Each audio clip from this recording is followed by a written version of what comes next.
नमो किसान महासन्मान योजनेचा उद्या हप्ता जमा होणार आहे। शिर्डीमध्ये पंतप्रधान नरेंद्र मोदी यांच्या हस्ते वितरण देखील होईल। राज्यातील 13,45,000 शेतकऱ्यांना या दोन्ही योजनांचा लाभ मिळेल।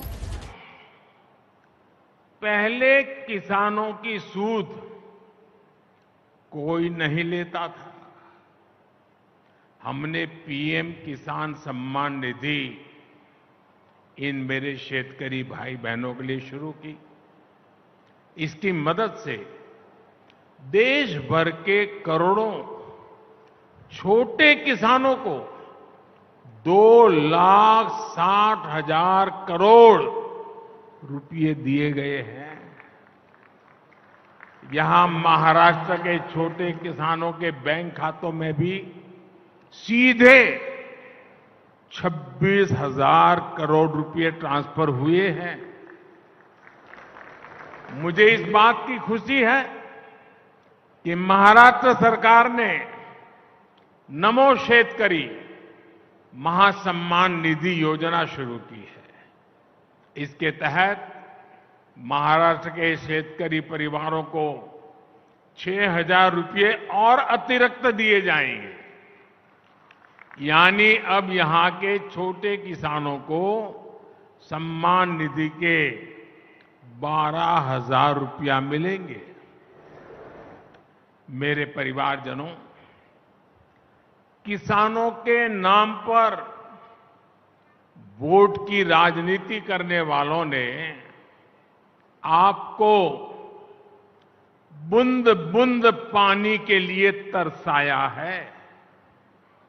आज नीलवंडे परियोजना पर जल पूजा हुई है।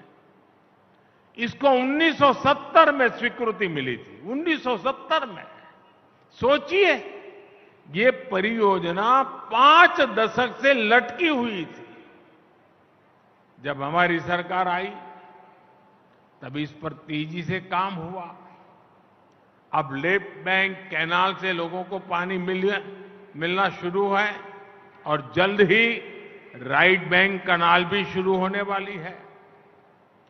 राज्य के सूखा प्रभावित क्षेत्रों के लिए बलिराजा जल संजीवनी योजना भी वरदान सिद्ध हो रही है। दशकों से लटकी महाराष्ट्र की 26 और सिंचाई परियोजनाओं को केंद्र सरकार पूरा कराने में जुटी है। इसका बहुत बड़ा लाभ हमारे किसानों को होगा, सूखाग्रस्त क्षेत्रों को होगा। लेकिन जब आज इस डैम से पानी मिलना शुरू हुआ है, मेरे सभी किसान भाई बहनों को मेरी एक प्रार्थना है, ये पानी परमात्मा का प्रसाद है। एक बूंद भी पानी बर्बाद नहीं होना चाहिए। पर ड्रॉप मोर क्रॉप, जितनी भी आधुनिक टेक्नोलॉजी है उसका हमने उपयोग करना चाहिए। मेरे परिवारजनों, हम सच्ची नियत से किसान के सशक्तिकरण में जुटे हैं। लेकिन कुछ लोगों ने महाराष्ट्र में किसानों के नाम सिर्फ और सिर्फ राजनीति की है। महाराष्ट्र के एक वरिष्ठ नेता केंद्र सरकार में कई वर्षों तक कृषि मंत्री रहे हैं। वैसे व्यक्तिगत रूप से तो मैं उनका सम्मान भी करता हूं, लेकिन उन्होंने किसान के लिए क्या किया? 7 साल के अपने कार्यकाल में उन्होंने देश भर के किसानों से सिर्फ, यह आंकड़ा याद रखना, 7 साल में देश भर के किसानों से सिर्फ 3.5 लाख करोड़ रुपए का एमएसपी पर अनाज खरीदा। जबकि हमारी सरकार 7 वर्षों में एमएसपी के रूप में इतने ही समय में 13.5 करोड़ रुपए किसानों को दे चुकी है।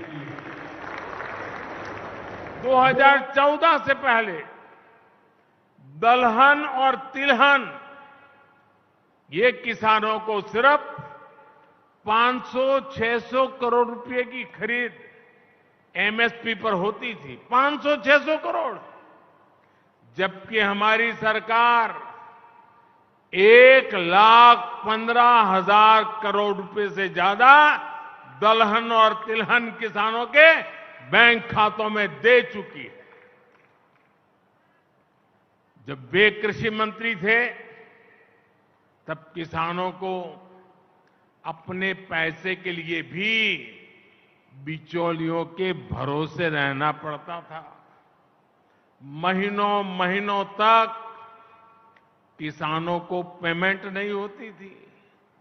हमारी सरकार ने एमएसपी का पैसा डायरेक्ट किसान के बैंक खाते में भेजने का प्रबंध किया है।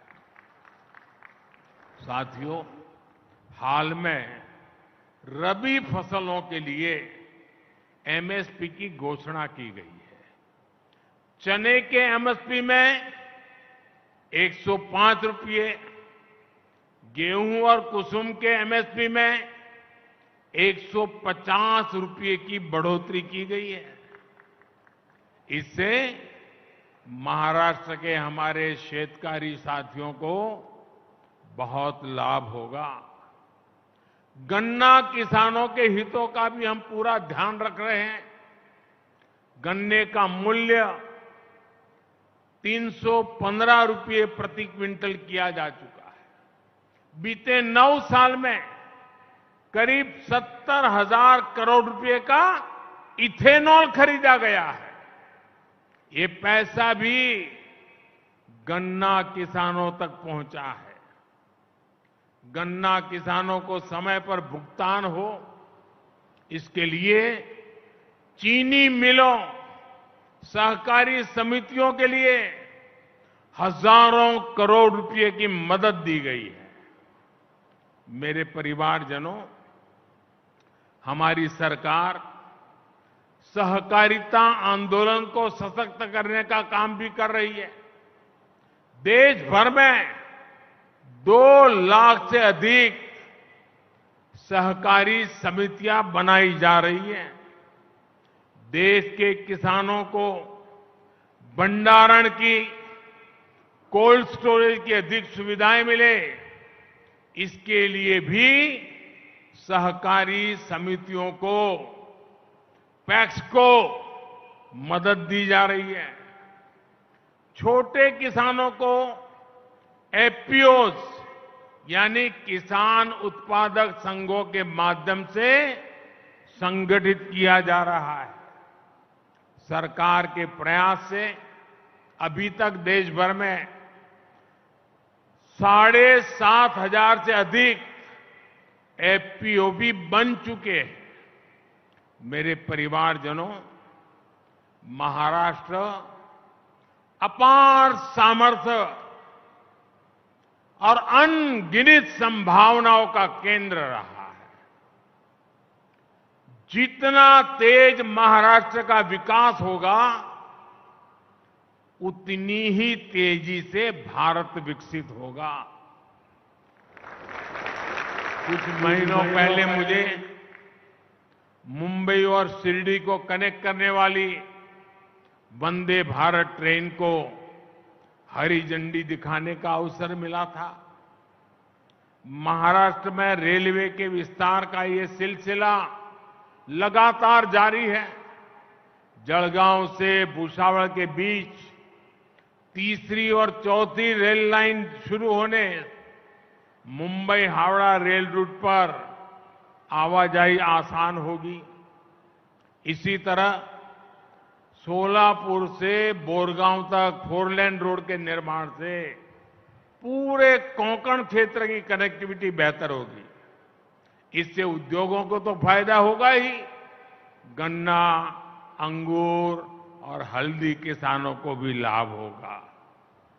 ये कनेक्टिविटी सिर्फ ट्रांसपोर्ट का नहीं बल्कि प्रगति और सामाजिक विकास का भी नया रास्ता बनाएगी। एक बार फिर आप इतनी बड़ी तादाद में आशीर्वाद देने आए, मैं हृदय से आप सबका बहुत बहुत आभार व्यक्त करता हूं। और आओ हम मिलकर के 2047 जब आजादी के 100 साल होंगे, दुनिया में भारत का नाम विकसित भारत के रूप में होगा। ये संकल्प लेकर के चले। बहुत बहुत धन्यवाद।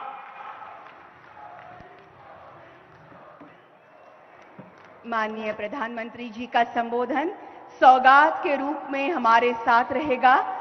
मैं महाराष्ट्र वासियों की ओर से आभार प्रकट करती हूं। बहुत बहुत धन्यवाद।